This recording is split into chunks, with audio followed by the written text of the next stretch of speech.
Listen carefully, because the story you're about to hear was never meant for open ears. In the year 1817, on the ragged western edge of Ireland where the cliffs tear themselves into the Atlantic, there stood a lonely stone cottage. No maps marked its well, no priest blessed its threshold. In the salt-laden winds, villagers whispered of a widow who waited at night by the water, her veil heavy with sea mist, her hands always damp as if she had just dragged something from the deep. They said the storms there began without clouds. A single gull would cry, and then silence would fall, thick and total, like the hush before a confession. Fishermen rowing home would glimpse a flicker of lantern light near the widow's well, and their oars would falter because every man knew. Some boats never reached the shore after sighting that glow. I tell you this not as folklore, but as a wound carved into parish records and sealed by men who feared what she had unearthed. For when the tide rolled in, it brought more than driftwood.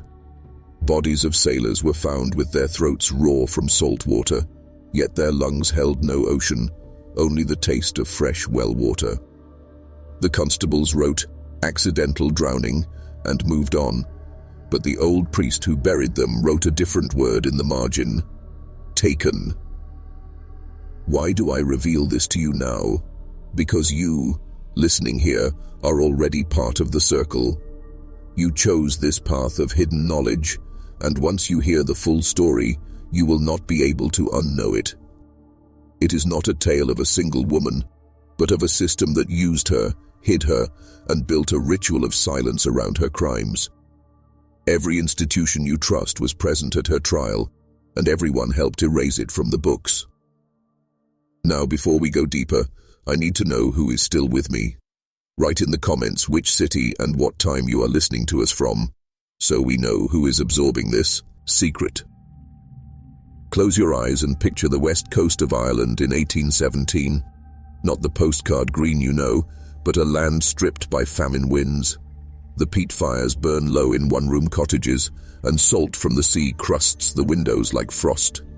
In daylight you'd think the people simple and devout. Rosaries clutched, prayers whispered, bread shared with neighbors. But at night, a different pulse moves under the soil. The parish bells toll and the men lock their doors early. Children are warned not to look toward the widow's land, and if they must pass by, they press a coin of iron in their pockets to ward off her call. The well itself lies at the edge of a bog, its stones older than the church, and carved with symbols no one now can read. Even the sheep will not graze near it. By day it looks like nothing, just black water and moss. But at dusk the surface turns glassy, and a faint sound rises from its throat, like a low humming, or a woman whispering to herself. This was the island the sailors saw from their decks, and they mistook the village for safety. They came ashore with smiles and coins, seeking food, ale, and a bed. They did not see the eyes watching from behind shuttered windows, nor the single figure who walked barefoot to the well every evening, as if answering a summons older than her grief. I tell you this so you understand. Before the horror, there was normal life, but it was life built on a pact of silence. The widow was not a ghost dropped into a perfect world. She grew out of this soil, out of hunger, war, and secret bargains between priests and landlords. The institutions you imagine as clean have always known how to hide a useful darkness. This is the stage on which our story begins. A village that smiles by day and buries its guilt at night. And if you feel ready to take the next step and become part of this journey, don't forget to subscribe to the channel. You must first see her not as a monster, but as a woman shaped by a life no one should have to survive. Her name in the parish book is Margaret O'Cluane. Her husband was a fisherman, lost with 3 others when their boat struck something unseen off the coast. No storm, no rock, only a sudden tearing of hull and a sound that the surviving sailor swore was like a bell ringing underwater. Margaret buried an empty coffin, and from that day she wore black, but not the soft black of mourning. It was the black of peat smoke and salt-soaked cloth, a black that clung to her skin and never came off. She kept her cottage at the edge of the village, past the hedgerow of hawthorn, where no birds nested. By daylight she worked as a midwife and herbalist. Mothers swore her hands were steady, and her voice like cool water in fevered ears. Yet even as she helped bring life into the world, she walked every dusk to the old well. She would kneel, dip her fingers in, and touch the water to her lips, whispering words in a tongue the children didn't know. Some said she was praying for her husband's soul. Others said she was bargaining with something older than any priest. I tell you this because the truth hides behind ordinary gestures. Every empire, every church, every secret order begins as a person kneeling somewhere, whispering a vow. The villagers thought they were dealing with a widow's grief. In fact, they were standing at the edge of a current that ran beneath their entire world. When sailors began disappearing, when their boots washed up on the shore without their bodies, people blamed storms, pirates, even each other. Anything but the woman who smiled at their infants and stitched their wounds. That is how control works. The dangerous figure wears the face of service, the institutions look the other way, and a ritual becomes invisible. Margaret O'Cluan's story is not simply about one woman. It is about what happens when power finds a vessel and grief becomes a door. And now, student, you are standing at that door. It began as small things. A fisherman, his boy, claimed he saw Margaret at the well long after midnight, her shawl dripping as if she had been in the sea itself. A week later, a merchant ship anchored off the cove reported 2 sailors missing after shore leave. Their mates swore they had seen the men stagger toward the widow's lane, laughing, coins clinking in their pockets. The constable recorded desertion and shut the book. But then the children of the village began to speak of dreams. They said they heard a bell ringing underwater. They woke with their hair damp, though no rain had fallen. One mother found her son sleepwalking toward the bog, his arms outstretched like someone being called. Priests whispered about curses, landlords muttered about vagrants, and the village council argued over nothing while the disappearances multiplied. In one report, a doctor from Galway wrote that the bodies recovered from the tide showed no signs of drowning. Their lungs were full of fresh water, their mouths stained dark as if from peat. Yet another physician, paid by the crown, issued a statement calling the deaths natural maritime misadventure. The newspapers printed only the second report. The first one vanished into an archive no villager could ever touch. This is how the world's hidden mechanisms function, student. One truth written, another truth erased. A village becomes a laboratory for something it does not understand. Margaret moved among them, offering tonics, delivering babies, her face serene. By the time rumors began to knot together into suspicion, it was already too late. The pattern had taken hold. What they called the widow's curse was not a superstition. It was an arrangement, an exchange between power and silence, and its roots ran far deeper than her own grief. I recount these fragments to you so that you can feel the net tightening, the world dimming. Each conflicting story is a thread of the trap. When you learn to read them, you begin to see how easily reality is rewritten while everyone's eyes are open. And you will never look at a news report, a priest's sermon, or a friendly hand the same way again. One dawn in early autumn, when the mists rolled in from the Atlantic and turned the fields into a white ocean, a shepherd named Padraig took his flock too near the bog.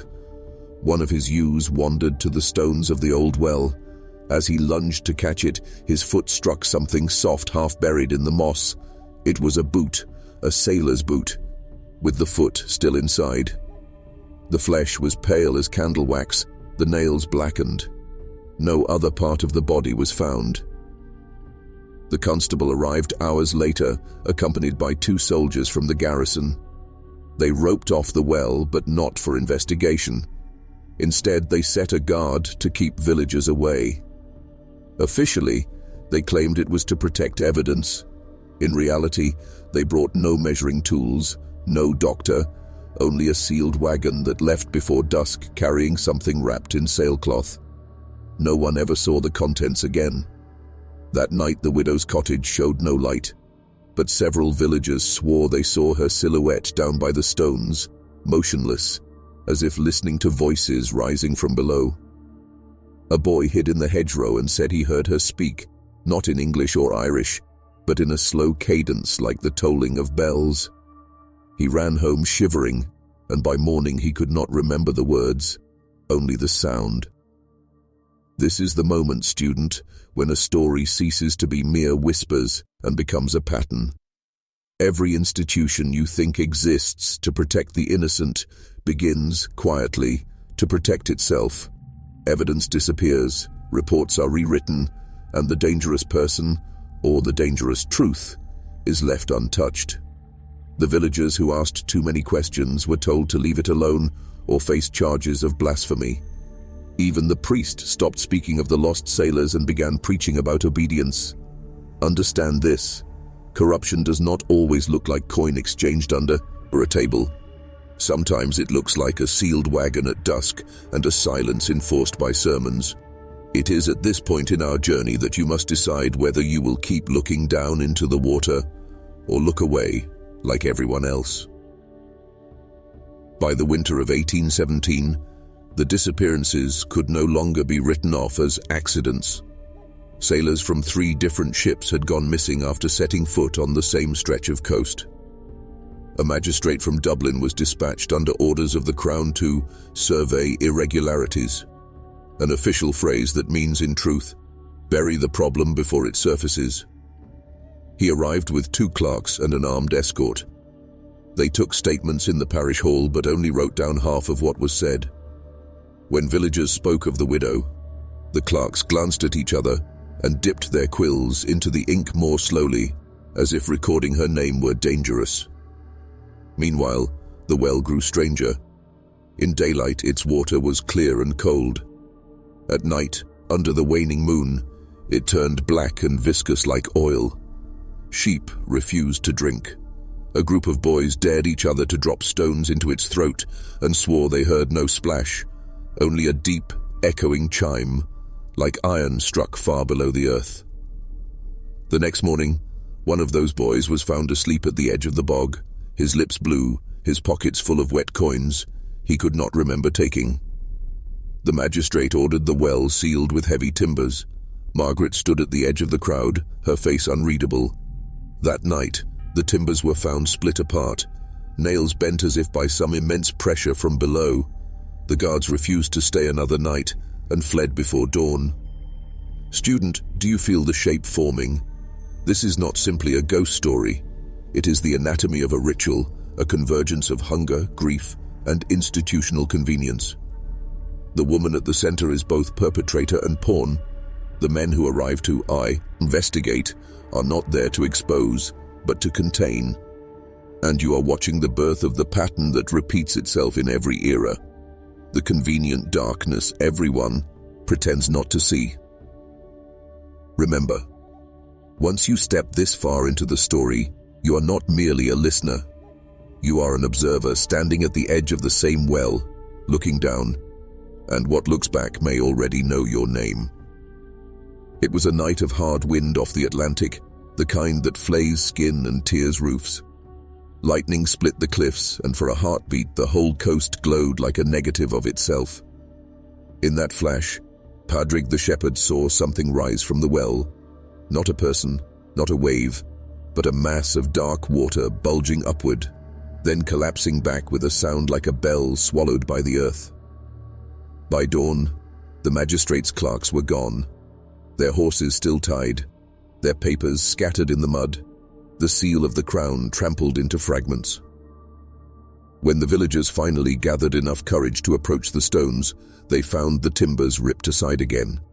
Lying on the moss were objects that should have been at the bottom of the sea: a sailor's compass crusted with salt, a locket engraved with the date 1799, a scrap of uniform cloth soaked but not with seawater, and lying among them, something worse, a human jawbone, teeth clenched on a coin of iron. The coin was warm, though the air was freezing. The priest made the sign of the cross and whispered that it was a warning. Margaret stood apart from the crowd, her shawl blown back, her hair streaked with spray. For the first time, someone saw her smile. Not a warm smile, but the slight, private curve of someone who recognizes an answer arriving. That night, she did not return to her cottage. Lanterns moved in the fields. People swore they saw her walking barefoot toward the cliffs, a trail of wet footprints behind her that evaporated before anyone could follow. Student. This is where the veil begins to tear. The well was not only a hole in the ground, it was an opening into a network of exchanges. Flesh for silence, disappearance for order. Institutions had been feeding it for years, calling it superstition while quietly letting it serve a purpose. This is how control hides inside ritual. The horror is dressed as local legend, while its beneficiaries stand far away in clean offices signing papers. Look down into that water in your mind. Hear the bell under the earth. Ask yourself, who profits when truth is swallowed whole? Because the widow was never working alone. The Crown's patience ended the night the jawbone surfaced. Before the next dawn, a detachment of redcoats arrived, muskets on their shoulders, and a priest from Dublin at their head carrying a silver aspergillum. They posted proclamations on the chapel door, forbidding anyone to go near the well under pain of imprisonment. A heavy cart rattled down from the manor loaded with stones and mortar to seal the blasphemous hole. Orders were read aloud in clipped voices that tried to sound official but trembled at the edges. Villagers watched from behind shutters. They saw the soldiers circle the well, hammering iron spikes into its stones as if pinning a living thing. The priest chanted in Latin, his voice rising against the wind. For a moment the water lay black and still. Then, as the last stone was dropped, a low vibration began in the ground. Not loud, but deep enough to make teeth ache. Birds erupted from the bog, wheeling in mad circles. One soldier's musket exploded in his hands. The priest's silver aspergillum darkened as if dipped in ink. When it was over, the cart was empty, and the hole was sealed with a new ring of stone. The soldiers marched away stiff-backed, pretending not to hear the slow, irregular drumming that continued under their boots until they reached the road. That night a gale rose from nowhere and ripped 2 cottages from their foundations. The villagers whispered that the well was not sealed. It's waiting. Margaret returned at dawn. She stood before the new wall of stone and laid her palm on it. Her lips moved, but no sound came. Those who spied on her swore the air around her hand shimmered like heat over a forge. Then she turned and walked back to her cottage. Inside, the shutters closed and the fire went out, though smoke still rose from the chimney for 3 days. Student, mark this moment. Power always tries to bury what it cannot control. But rituals older than governments are not ended with proclamations and stones. The more tightly the lid is pressed down, the more pressure gathers beneath. And when it breaks, the ones who built the wall are never the ones standing closest to it. 3 nights after the soldiers left, the village slept under an unnatural stillness. No wind moved the thatch, no dog barked. Even the sea seemed to hold its breath. Then, near midnight, a sound rose from beneath the sealed well. A low bell tone, not metallic but hollow and wet, as though struck inside a cavern of water. Those who heard it in their dreams woke gasping. Babies cried without waking. Horses pressed against their stalls, eyes rolling white. At dawn, a farmer walking to the fields found the new stones sweating dark water. A fine mist curled upward from the seams, cold and metallic smelling. He fled to the priest, but by the time they returned the mist had vanished and the wall looked dry, as if nothing had happened. Yet his boots left black footprints all the way back to his door. That night, he burned them. Margaret's cottage stayed dark. No smoke, no movement. But on the 3rd night, a glow appeared at her window. Not the warm orange of a candle, but a steady blue-green light like deep water. A neighbor swore she saw figures moving behind her, taller than a man, their edges blurred like seaweed in a current. Another said he heard a second voice in her room speaking a language of chimes. No one dared to enter. Student, this is the point where fear and awe become indistinguishable. When the hidden force steps into the open, people do not run to authorities. They retreat into silence. This is the mechanism of control perfected, a spectacle so incomprehensible it breeds obedience without a word. The newspapers printed nothing. The magistrate filed no reports. Even the church fell quiet. Only the villagers felt the pulse of the bell under their feet. Understand this pattern. When an old ritual is disturbed, it does not die. It adapts. It seeps into dreams, into behavior, into the cracks of institutions themselves. Those who benefit from it need not act. The fear itself keeps everyone in line. You are not simply listening to a story of 1817, you are listening to the anatomy of a system that still echoes now, wearing different names and symbols. By the 10th day after the sealing, the village could no longer pretend. Milk soured overnight. Nets came back from the sea empty, though the water churned with fish just beyond reach. People stopped sleeping. Every night the bell rang once, deep below the ground, and every night another man woke to find his hands wet with black water. Finally, a group of villagers, led by the new priest and armed with torches, marched to Margaret's cottage. They told themselves they were seeking answers, but their faces were drawn with fear, not courage. They found the door unlocked. Inside, the room was bare. The fire was cold. On the table lay a small pile of coins, all iron, each one stamped with a mark none of them recognized, a spiral cut through by a cross. In the corner stood Margaret, shawl wrapped tight, her eyes dark but calm. She said nothing. The priest raised a crucifix. One of the men shouted a question. "What have you done to our sons?" But his voice cracked halfway through.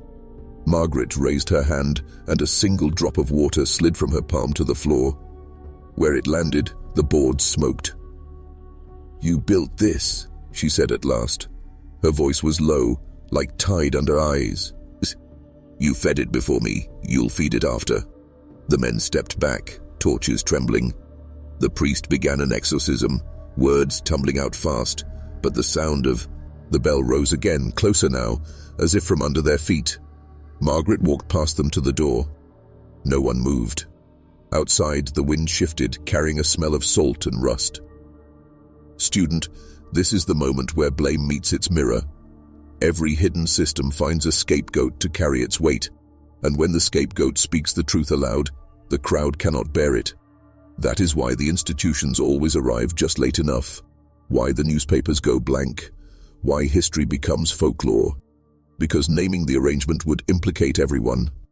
You are not only watching a village in 1817, you are seeing how silence protects power. The villagers did not stop her. They could not. Some part of them already knew she was not the source, only the instrument, and an instrument can always be replaced. That night the bell did not sound once. It sounded 3 times, slow and resonant, shaking the panes in every window. The ground under the village trembled like a heartbeat. Chickens burst from their coops, dogs howled, and then fell silent. People clutched their rosaries but did not pray. They listened. A pale mist rolled up from the bog, not drifting with the wind, but moving in a single column toward the sealed well. It wrapped the stones like fingers. The mortar began to sweat black water, then crack, then hiss. A low moan rose from the earth, not an echo, not wind, but a voice so deep it felt inside the bones rather than on the skin. Children began to cry in their sleep. The priest stumbled outside, still in his nightshirt, and dropped to his knees, whispering a psalm that broke halfway through. Margaret appeared at the edge of the mist. She walked slowly barefoot, as if wading through invisible surf. Her hands were outstretched, palms up. The villagers watching from their windows swore they saw faint blue-green lines crawling over her arms like veins of light. When she reached the stone, she knelt, pressed both hands to the cracked mortar, and spoke a single word no one recognized. The mist surged upward. The stones split apart with a thunderclap. Water exploded from the well. not clear but black and shot through with sparks like stars. Something moved inside it, huge and slow, a shape glimpsed only by absence. The priest cried out and ran forward with his crucifix. The cross blackened in his grip. He fell to the ground, gasping, and crawled backward like a child. Margaret remained kneeling, her head bowed, as the black water rose higher and higher, spilling over the stones, but never touching her. Student, you have reached the throat of the story. This is not a fable about a wicked widow. This is a moment when a sealed hunger, fed for generations, begins to claim its due in daylight. Every empire builds such wells, in slums, in prisons, in hidden rooms, and every so often one of them cracks open. This is what it looks like when the truth that everyone has been feeding finally rises to the surface. The black water kept rising until it lapped over the stones like an animal tasting air. Then it stilled. For a heartbeat, everything was silent. No wind, no waves, only the sound of dripping from the rafters of unseen houses. A single ripple moved across the surface, and from it rose a shape, not fully formed, not fully formless. It was taller than the priest, its edges dissolving into spray, its eyes two dim lights like lanterns under deep water. It smelled of iron and storms. No one screamed at first. They simply stared, as though their minds had slipped a gear and could not name what they were seeing. Then one of the younger men shouted a curse and hurled his torch at it. The flame went out before it touched the water. A moment later, he was on his knees clutching his chest, his mouth filling with dark fluid though he had swallowed nothing. His companions dragged him back, their hands coming away wet and cold as if dipped in the sea at midnight. Margaret did not move. She stayed kneeling at the edge of the stones, lips moving soundlessly, the faint blue-green light on her skin pulsing like a heartbeat. The shape turned its lantern eyes toward the cottages. Windows slammed, shutters closed, people pressed themselves against walls as though the wood could absorb them. The priest tried to raise his crucifix again, but his arm hung useless. Only the bell kept sounding, slow and deep, from somewhere below the earth. Student, this is the unveiling. When the thing behind a system shows itself, it does not roar. It simply reveals the cost. All the rumors, all the denials, all the tidy reports collapse into one unblinking presence that makes everyone remember what they have been feeding. That moment is why most people look away and accept the official version. It is easier than acknowledging the shape in the water. Understand, the widow was not conjuring it. She was holding it back, bound by grief, by bargain, by blood, and the bargain was ending. The moment the thing's eyes turned from Margaret to the cottages, the spell of stunned silence shattered. Doors burst open, mothers clutched children, men grabbed whatever they could carry. Some ran uphill toward the chapel, others bolted for the cliffs, thinking the sea safer than the land. In the distance, a single musket cracked, then another. Shots fired not at the apparition, but into the air by trembling hands trying to summon courage. Yet the shape did not pursue them. It simply leaned, almost curious, its dim lantern eyes tracking the movement, like a predator watching a school of fish scatter. Black water streamed from the well across the bog, but it stopped just short of the hedgerow, as if there were an invisible boundary. Those who crossed that line felt the ground steady beneath their feet. Those who lingered inside felt their knees weaken, their thoughts slip.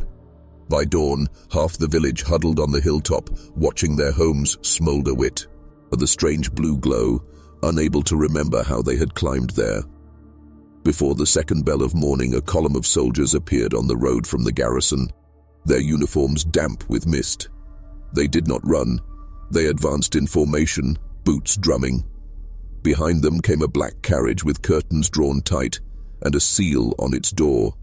Not the crown, not the church, but a sigil none of the villagers recognized. Men in dark coats stepped out carrying heavy chests. They spoke quietly to the priest, who nodded without looking at them. Orders were whispered. Papers were signed on a portable desk. Within an hour, a cordon encircled the bog, not to protect the people from what had risen, but to keep them from approaching. Student, you are watching the other half of the ritual, the part no legend records.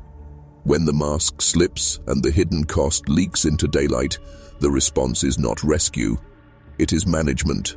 Words are chosen, boundaries drawn, witnesses corralled, memories softened. What cannot be destroyed is absorbed, catalogued, renamed. This is how an old darkness becomes a classified incident, how a myth becomes a footnote. And this is why the widow's story nearly disappeared. The men in black coats did not pray and did not flinch. They walked straight to the edge of the stones where the black water still lapped and unpacked their chests. From one they drew long iron rods etched with runes. From another, small lead weights tied to strings. From the last, a leather-bound ledger with pages already filled. They spoke to no soldier, to no villager, only to one another in clipped phrases like measurements. Every so often one glanced at Margaret's cottage, as if confirming that she had not fled. She did not. As dusk fell, she walked down from the hilltop path alone, shawl pulled tight, bare feet leaving no print in the mud. The crowd parted without a word. The priest looked, at her and then at the men, but his lips stayed shut. One of the black-coated men stepped forward and opened the ledger to a blank page. Margaret looked down at it for a long moment, then raised her eyes.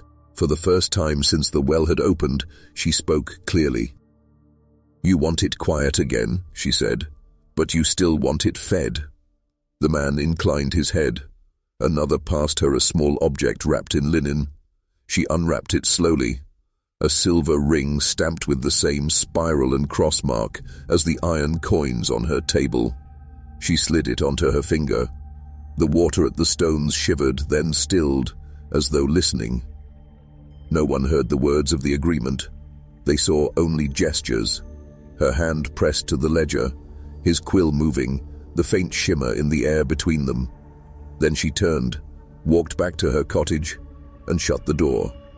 The black-coated men packed their rods, weights, and ledger, sealed the stones again with a new ring of mortar, and handed a sealed envelope to the priest.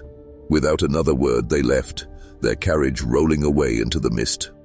Student, this is the machinery behind every legend. The monstrous event is never simply stopped. It is negotiated, documented, folded into a file.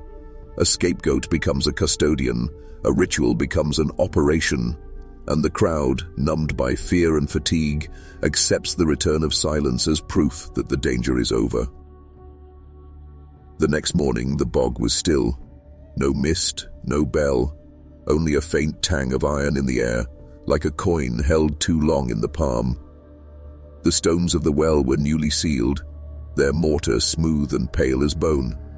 Soldiers dismantled the cordon without speaking to the villagers. The priest gave a brief sermon about obedience and deliverance, and warned that anyone trespassing near the well would be excommunicated. He did not mention Margaret's name.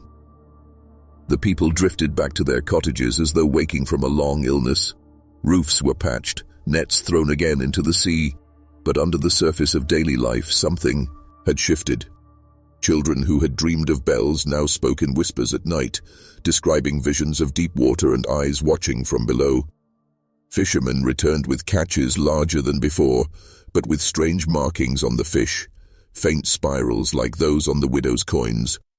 Mothers found small wet footprints near their hearths at dawn, though no one had come or gone. Margaret was seen rarely. She no longer tended births or mixed tonics.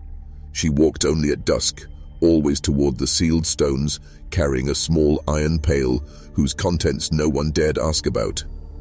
Those who glimpsed her face said she looked neither older nor younger, but hollowed, as if some part of her had been removed and replaced with silence. Student, this is the face of a resolved incident. Institutions move on, records are filed, life appears to return to normal. But normal is now woven with the bargain. The villagers are feeding something without speaking its name, and they do so willingly because the alternative, breaking the silence, is more terrifying than the cost. This is how control renews itself, not with chains and whips, but with a quiet resumption of routine underwritten by an unspoken debt. You can see this pattern echoed in every age, every empire. A scandal becomes a settlement. A ritual becomes a policy. The surface calms while the deep current continues its pull, and anyone who notices the current learns quickly to pretend it isn't there. Years passed. Famine came and went. The cliffs weathered. New priests replaced the old. New magistrates signed new orders. Yet the well remained sealed, its stones darkening with moss until they looked as old as the bog itself. Children grew up believing it was just another ruin, forbidden only because of dangerous ground. A few old women muttered about bells in their sleep, but no one listened. The widow Margaret was seen less and less. Some said she moved away. Some said she never aged and simply walked into the sea at dusk. Her cottage fell to ruin, its hearth cold, its roof collapsing under storms. Only a few iron coins remained in the dust. Official records show nothing. The parish register for 1817 has pages torn out. The magistrates' files were lost in a fire. The black-coated men never returned. In Dublin, a single sealed ledger lies in an archive under a false title, consulted only by those who already know what it contains. The legend of the widow's well is reduced to a line in a folklore collection. A witch drowned sailors in her well and vanished. That is the story the world is given. But echoes linger. In certain tides, the fish caught off that coast still carry faint spiral marks. At low moon, the stones sweat black water that tastes of iron. Travelers sleeping near the bog report dreams of a bell tolling under dark waves. And every few years, a fisherman disappears without explanation, his boat found empty at dawn, its hold full of wet coins no one claims. Student, this is the last phase of a hidden system, erasure dressed as folklore. Once the record is rewritten, the only evidence left is pattern. The pattern looks like coincidence, like superstition, like local color, until you learn to read it. Then you see the same spiral in corporate ledgers, in sealed court settlements, in classified operations. You see the same widow's hands in different guises, tending different wells, and you begin to understand why some secrets survive for centuries without ever being spoken. This is why I tell you the story, not to frighten you with ghosts, but to teach you how to recognize the machinery of silence, even when it wears the mask of history. 2 centuries later, the bog was just a flat smear of green on an old tourist map. A road curved around it now. Buses hissed past, carrying people to the cliffs and souvenir shops. The stones of the well were sunken and overgrown, barely visible from the path. Children threw pebbles at them without knowing what they were. Only in the local pub, after enough drink, an old fisherman might mutter, "Don't linger there at dusk." Then an outsider arrived. He wasn't a pilgrim or a tourist. He was a researcher with a private grant and a hunger for patterns. He had collected fragments from archives in Dublin, letters from a vanished magistrate, a crumbling notebook from a soldier who had been posted to the cordon. Each piece alone was meaningless. Together they formed the outline of a story the official record denied. He came to the village in autumn, when the wind off the sea carried the smell of iron. He rented a room above the pub and began to walk the bog at night. People watched him from their windows. They saw his flashlight sweep across the stones. They heard him murmuring into a recorder about ritual custodians and institutional symbiosis. The priest ignored him. The mayor shrugged. They had learned to pretend the well was just a ruin. Let the stranger waste his time. But some of the older villagers whispered that the spiral mark had returned to the fish that week, darker and sharper than before. Student, this is the moment every hidden system dreads. The return of the seeker. Not the hysteric, not the tourist, but the quiet one who is willing to assemble pieces, cross centuries, and ask forbidden questions. Systems of silence are built on the assumption that each generation will forget.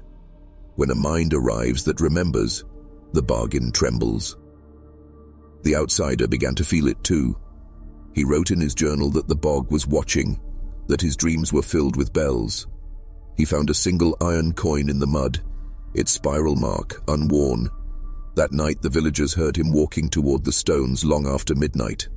By dawn, his room above the pub was empty, the recorder still running, picking up only the sound of slow, deep dripping.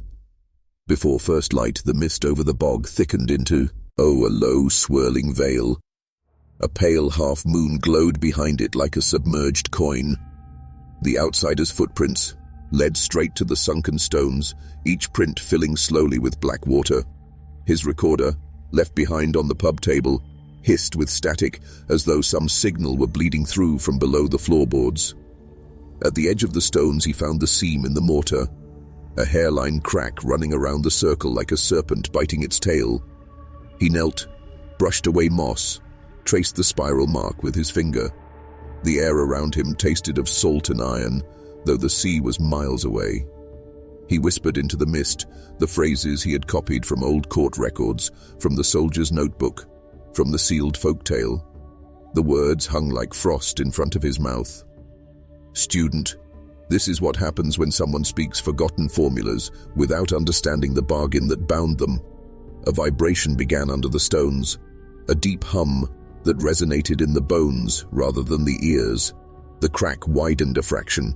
Water welled up, not clear but dark, flecked with small glints like coins. A sound rose with it. Not a bell, but something older.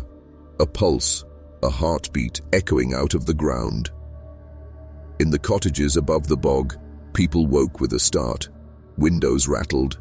Dogs whimpered. One child sat up and murmured in a voice not his own, "She is thirsty." The priest tried to ring the chapel bell, but the rope slipped from his hands and burned his palms. The villagers remembered for one instant everything their grandparents had refused to tell them.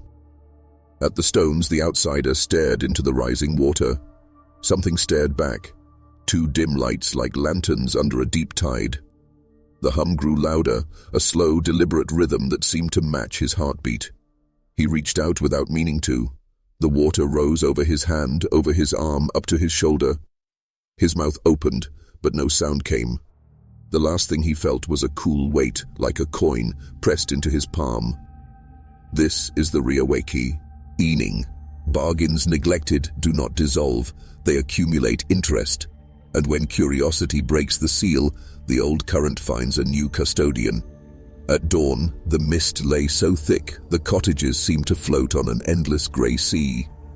When the sun finally burned a hole through, the villagers saw the outsider's bag left on the bog path, its papers scattered like molted feathers. His boots were still upright where he had stepped out of them, their insides damp and glistening. No body, no footprints beyond the stones. Only the slow rise and fall of black water inside the sealed well, as if something beneath it was breathing. Word spread fast but quietly. The mayor told the constable to file no report until the evening. The priest locked the chapel and walked home without speaking. A few men went to the edge of the bog but stopped short of the hedge line, remembering the stories their grandparents had whispered about boundaries you did not cross. That night, no one lit a lamp facing the bog. Children were told to stay indoors. Dogs were kept on chains. Then the signs returned. Fish hauled in from the sea bore sharp spiral marks again, deeper and darker than before. Wells in the village turned brackish for a few hours at a time, and people heard faint tolling beneath the floorboards. One woman swore she saw Margaret herself, unchanged, shawl drawn tight, walking across the bog at twilight carrying a small pail. Another claimed she heard a man's voice from the sealed stones calling, "I'm here." Student, this is the recoil. The moment a system you thought was buried exhales through its cracks. Institutions know this pattern. That's why they move fast to manage narrative. Already a man in a black coat had been sighted at the train station, arriving without luggage, scanning the crowd. In Dublin, a sealed ledger had been retrieved from an archive under a false title. Within days, someone hint, he would arrive to investigate and reseal what had been disturbed. The villagers, tired and frightened, would cooperate because they always had. The current continues because it has been fed. Watch this moment carefully. It's the same sequence you'll see anywhere a forbidden mechanism wakes up. Curiosity, disappearance, silence, Recontainment. Once you see it, you can't unsee it. The question is whether you'll keep watching or look away like the rest. 3 days after the outsider vanished, 2 black vans rolled quietly into the village at dawn. No insignia, no license plates. Men and women stepped out, not in uniforms this time, but in grey field jackets with tablet devices instead of ledgers. They spoke with clipped precision, but their faces carried the same blank calm as the men in black coats 2 centuries earlier. They did not knock on doors. They summoned people to the chapel with polite but irrefutable requests. Inside, a portable projector hummed. Charts of groundwater patterns and unstable geological features flickered on the wall. A woman with silver hair and a faint spiral tattoo at her wrist assured the villagers that the bog posed no health threat. She called the outsider a missing researcher and suggested he had left the area voluntarily.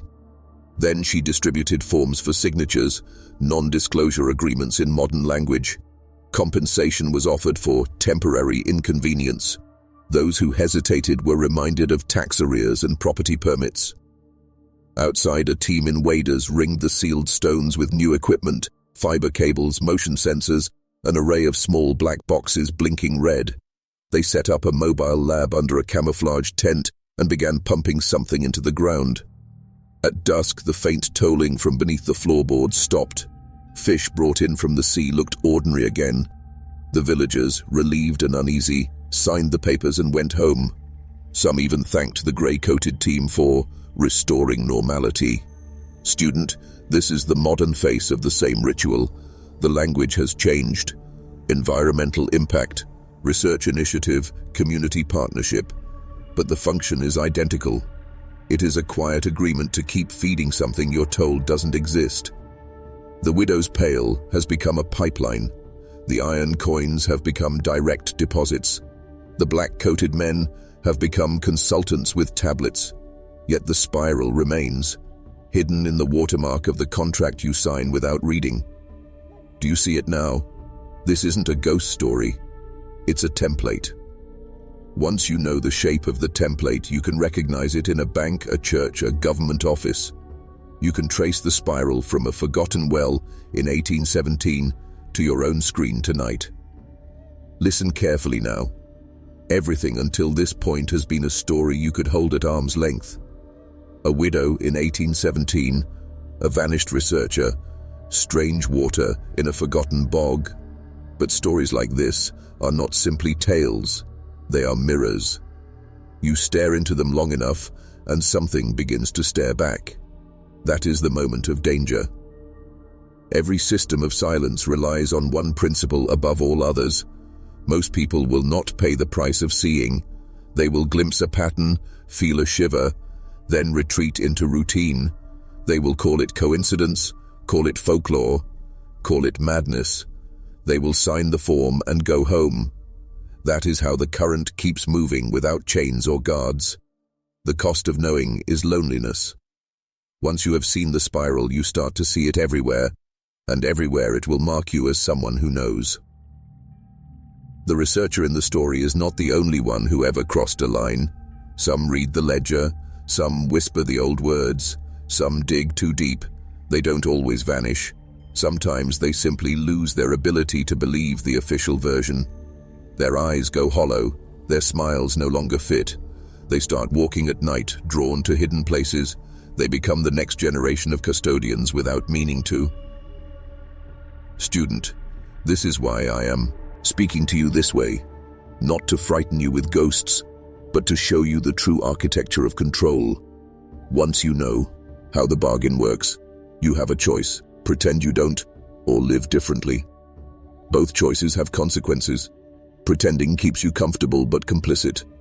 Living differently may cost you your reputation, your security, your old self. That is the price of waking up. If you have listened this far and your pulse has changed, if the hair on your arms has risen, it means a door has opened inside you. It cannot be closed by unsubscribing or forgetting a story. It is yours now. You have to decide what to do with it. You've heard the legend, seen the pattern, felt the pull. Now you need to know what it really means. The Widow's Well is not just a place. It is a model. All control systems are wells. They are deep, hidden, and they feed on what flows into them. Some take coin, some take faith, some take attention, some take fear. All are bound by bargains, no one names aloud. When an institution wants to bind people, it does three things. First, it hides the source. You are told a story about a witch, a market, a war, a policy, anything except the true mechanism beneath. Second, it creates a ritual. It might be a daily headline, a monthly payment, a yearly pledge. The ritual feels harmless, even righteous, but each repetition is a ladle drawn from the well. Third, it erases memory. It renames, rebrands, reclassifies, so each generation thinks it is dealing with something new, not the same spiral in a different mask. Look again at the villagers after the bargain. They went back to their nets and cottages, thinking life had returned to normal. But they were now feeding the well unconsciously. The soldiers left, the priests changed, the black-coated men became consultants with tablets, yet the current continued. This is how you build a control system that survives empires and governments. You teach people to maintain it themselves. Student, once you see this pattern, you begin to notice its shapes everywhere, in the way news cycles bait your attention, in the way platforms harvest your data, in the way beliefs are weaponized to make you police your own thoughts. These are modern wells, built on ancient blueprints. You do not have to believe in demons or ghosts to see them. You only have to look at where your time, your energy, your imagination go, and ask who built the structure that receives it. This knowledge is dangerous because it shifts the power. Once you know the architecture, you can step back from the edge, stop pouring yourself into the well, start building something else. But that decision is yours alone. Every hidden system needs guardians, not guards with keys and weapons. Those are visible and can be overthrown.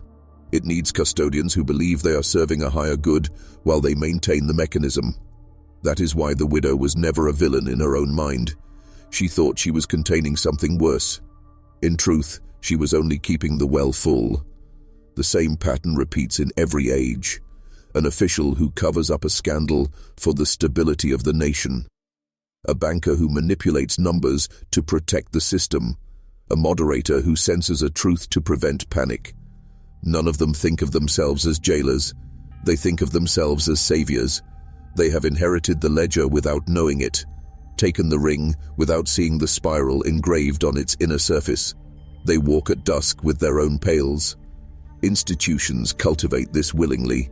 They choose people with high ideals and place them in positions where secrecy feels like virtue. Over time, secrecy becomes identity, identity becomes duty, duty becomes compulsion. By the time a custodian realizes what they are feeding, it is too late. The system has their reputation, their livelihood, sometimes even their family. Breaking the bargain would feel like suicide. And so, the spiral keeps turning, maintained by people who tell themselves they are protecting the world. Student, you need to see this not to despair, but to protect yourself. Whenever you are offered a small ring of power, a role that gives you access but demands silence, pause. Look at the pattern. Ask who benefits from your silence. Ask what well you are being asked to tend. The legend of the widow is not a warning about witches or bogs. It is a warning about how good people are recruited into tending dark mechanisms by believing they are keeping others safe. Because once you accept that role, you stop being merely a bystander. You become part of the architecture, and every architecture of control is built on the quiet labor of its custodians. Every mechanism built by human hands contains its own flaw. Even the oldest bargains are not perfect circles. Somewhere there is a hairline crack like the one the outsider found in the mortar. The same is true for custodians. No one is born into the spiral. They are persuaded, trained, seduced. And because they were persuaded once, they can be persuaded again. But this time, by truth. Some custodians break. A banker leaks documents and vanishes to another continent. A priest burns his ledger and leaves the order. A moderator lets a forbidden story slip through. On the surface, these look like random acts, but underneath they are small revolts against the architecture. They are not easy. Every defection carries a price. Public shaming, loss of position, loss of family, sometimes a slow erasure from the official record. You may even see them later described as mad, traitors, cranks. That is the system's way of making an example of escape. Student, you must understand, stepping out of the spiral is not about defeating the system in one grand gesture. It begins with the smallest refusal. Stop pouring your time, your data, your loyalty into wells you have not examined. Refuse to sign a paper you don't understand. Ask the question everyone pretends not to hear. Break one tiny piece of the ritual. That is how the crack widens. That is how the current loses power over you. The widow's story contains this lesson too. Some versions of the legend say that at the end, after decades of tending the well, she walked into the sea not as a sacrifice, but as a rejection, stepping out of her role so the pattern would collapse and have to rebuild itself. We don't know if it's true. We only know that after she vanished, the village's tolling stopped for a generation. Every architecture of control counts on your exhaustion, your resignation, your belief that nothing can change. The escape clause is hidden in plain sight, the quiet, repeated act of refusing to feed what feeds on you. It is costly, but it is always there. You live in a world built of wells. They do not look like stone circles in a bog. They look like dashboards, subscriptions, pledges, terms of service, loyalty programs, endless feeds of curated outrage. Each one is a mechanism designed to draw something out of you, your time, your data, your focus, your emotion, and pour it into a structure you are told is for your benefit. In reality, it nourishes something else entirely: influence, profit, control. Most people don't see them because they're wrapped in convenience. The ritual isn't a midnight walk with a pail, it's a daily scroll on a glowing screen.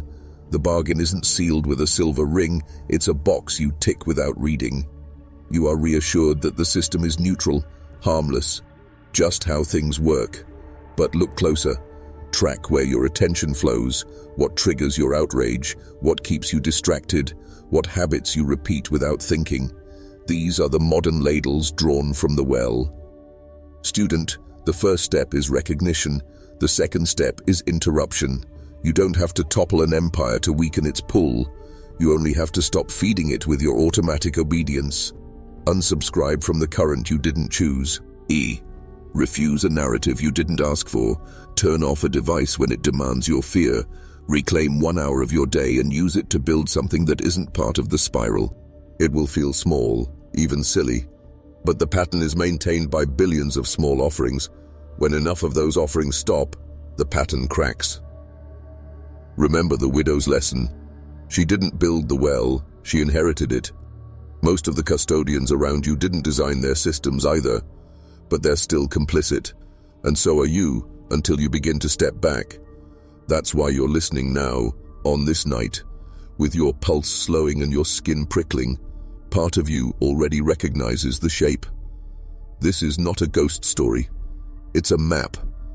If you learn to read it, you won't just hear about hidden forces. You'll start to see where you can withdraw your power and break their rhythm. You've been walking with me through shadows for a long time now. Each story, each image has been another step down into the well. Not to trap you, but to show you what lives there. You've heard about the widow, the soldiers, the sealed stones. You've seen how the pattern repeats in churches, banks, networks, feeds. All of that was preparation. This is where you decide what to do with what you've seen. When people in old villages reached the end of a dark tale, they didn't clap. They performed a small act to anchor the lesson in their body. A sign traced in the air, a stone dropped in a river, a phrase whispered twice, so the mind couldn't slip back into forgetting. That act didn't save them. It simply marked the moment when they stopped being passive listeners and became participants. Tonight, you are standing at the same threshold. You can leave this story and let it fade like a nightmare at dawn. Or you can seal what you've learned inside you so it can't be erased by the next headline, the next distraction, the next ritual designed to drain your attention. It doesn't require blood or oaths. It requires intention. If you feel ready, write a single symbolic phrase twice in the comments. Write no, W, not your real name, not your location. A phrase that means to you, I see the spiral. Write it twice, slowly. This is not for me. It's for you. It's a way of telling your nervous system, I am awake. I will not feed the well blindly. I choose to watch. Student, this is the moment the story stops being entertainment and becomes a mirror. It's the moment you stop being a bystander and start being the author of your own pattern. Once you do it, you can never unknow what you know. But you will also never again be entirely at the mercy of what hides beneath the surface. When you're done, take a slow breath. Feel your pulse. That's the sound of the current loosening its hold. When a man stops feeding a hidden mechanism, the world does not explode. It does not even protest. It simply begins to reveal what was always there. Colors sharpen, silences deepen, things that used to feel normal, the endless scroll, the automatic outrage, the reflex to sign and comply, suddenly feel like chains. At first there is disorientation, a vertigo, then a strange clarity begins to grow. You start to see where your energy flows, who profits from your attention, and how much of your day you can reclaim. It is not glamorous. You won't be handed a medal for seeing the spiral. Some friends may drift away, not because you lecture them, but because your refusal unsettles their rituals. Institutions may treat you as irrelevant, or worse, as a nuisance. But in the quiet you begin to build a different pattern. Small acts, small refusals, small creations that don't pour back into the well. You start to feed something of your own instead. This is what the legends never tell you. The widow's story isn't only about doom. In some versions, after she left the bog, she built a small house by the sea and taught children to read. She lived quietly, without coins or bargains, until she disappeared. Those children went on to become sailors, teachers, healers who did not repeat the spiral. The pattern cracked for a good time, because someone chose to step out. Student, you are not expected to topple the architecture alone. You are only expected to begin where you stand. Stop giving away your energy to structures you haven't examined. Refuse to be a custodian. Teach one other person to see. Each small act weakens the current a little more. Each small act builds a parallel stream that may one day replace the old one entirely. If you've come this far, you've already taken the first steps. You've watched a hidden mechanism unmasked. You've marked the threshold. Now you are living, even for a few minutes, in a world that isn't scripted by the spiral. That is how it begins. Awakening is not an endpoint. It is a fragile spark. In the first days after you step out of a pattern, you are most vulnerable to being pulled back. The system does not need to punish you. It simply needs to lull you with noise, novelty, obligation. It knows how to drape a net of small distractions over your eyes until you forget the crack you saw in the wall. That is why every old initiation included not only a threshold, but a period of vigilance. The monks called it keeping watch. Sailors called it weathering the calm. The point was the same. Hold the spark until it catches. When you feel the tug to re-enter the ritual, to scroll, to comply, to pour your energy back into the well, pause, breathe. Remember the image of the widow's dark water and the cold ring of stone. Ask yourself, who is fed by this act? Who is drained? That question alone will save you more times than you can imagine. Student, there will be moments when your own mind will try to bargain. It will whisper, it's easier to go back. It will present you with shiny versions of the same chains. Expect it, recognize it, smile at it, then return your focus to what you are building. The system cannot erase your awareness unless you hand it back. Build smalls, Rituals of your own. They don't have to be secret or grand. A handwritten note, a morning walk, a candle lit at dusk, anything that anchors you in a reality you choose. Those small acts become the guardrails of your new pattern. They are how you keep your identity from being rewritten. Remember, you are not alone. Others are waking in different cities at different hours. Some of them are reading these words at the same time you are. That is not an accident. That is the sound of cracks connecting. If you guard your spark, it will grow into a fire, and a fire cannot be hidden in a well. You have felt the weight of the well.